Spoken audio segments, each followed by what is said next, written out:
Viewers around the globe were stunned. Will Smith, one of the world's biggest movie stars, had just slapped Chris Rock during a live broadcast of the Academy Awards ceremony. How unusual for Will, a guy who, on that kind of stage to do something so insane. Absolutely. It's totally It's out of not character. him whatsoever. Do you know why he hit him? You know, it's not my journey. It's not my story to tell. But Jada was at the center of the storm that night, a storm that only played out behind the scenes. For viewers, the show continued without missing a beat. I know it could look really strange, but when something like that happens, the trauma response can be, let's just get back to normal, let's just get back to normal. So we were just trying to get back to normal. Did anyone ever ask Will to leave? No. Then, in a surreal TV moment, less than an hour later, Will was back on stage. And the Oscar goes to... This time, to celebrate. Emotional and teary, he offered a brief apology, but not to Chris Rock. I want to apologize to the Academy. I want to apologize to all my fellow nominees. He also seemed to explain why he reacted violently. Love will make you do crazy things. What he was doing was saying to everybody around the world was, I did this for her. I needed to protect her. That's what he was saying. As Jada and Will made their way to an after party, social media was already buzzing. Most comments were overwhelmingly against Will. By morning, the story was everywhere. This morning, everybody is talking about that on-stage slap. The expected and unexpected moments of the Oscars were back in full swing. Will issued a long statement, this time apologizing to Chris, but the damage was already done. And soon, he was under fire from all directions, including late-night TV. America may be divided, but it was kind of nice for all of us to come together and say, holy crap, at the same time. And to Jada's surprise, she was also blamed. You became the bad guy. Look what Jada made him do. Jada rolled her eyes, and look what he did. He ran up there and hit Chris. Yeah. Poor Will.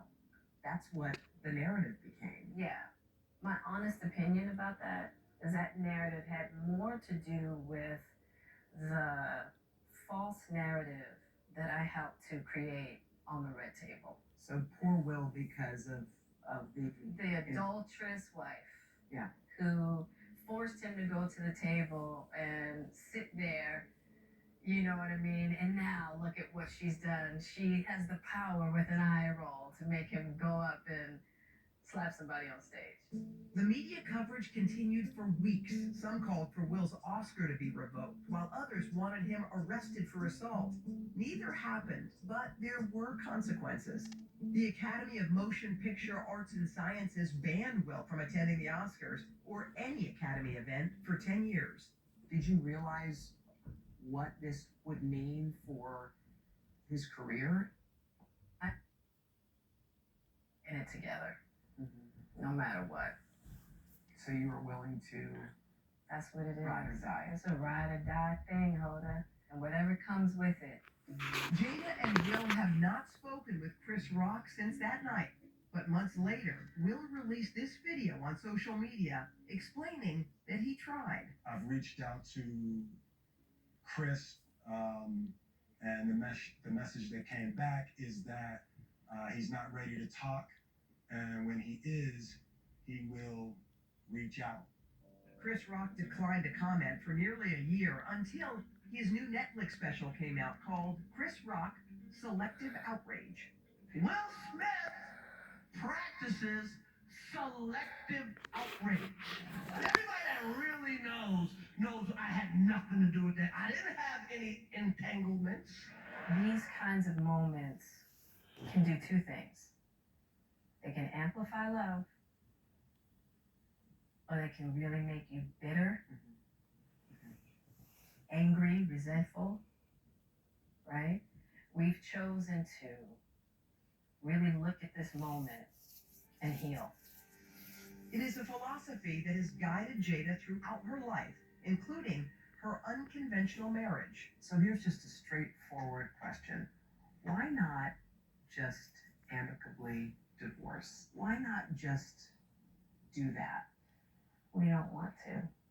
Because We love our family and we love each other. You know, it's more of a life partnership. Now, 10 years from now, Hoda, who knows? who knows? Do y'all have a deal though that if you start dating someone, you tell him, or if he starts dating someone, he tells you? Well, you know, right now, what we're focused on, which has been so beautiful, is deep healing because of everything that's transpired. Now, what happens after that, I don't know yet. Is it possible that there would be a full reconciliation? You know, he's getting old. You know what I'm saying? He's getting old. Who's gonna be there for him, Hoda? It's gonna be me. It's gonna be me. You'll be there. I'll be there. Mm-hmm. That's what we signed up for, Hoda. I don't know what to tell you. Jada says she has finally found peace, both with her relationship and herself. Do you, on this day, in this moment, feel worthy of love and all the good things that come to you? Thank God, yes. Yeah.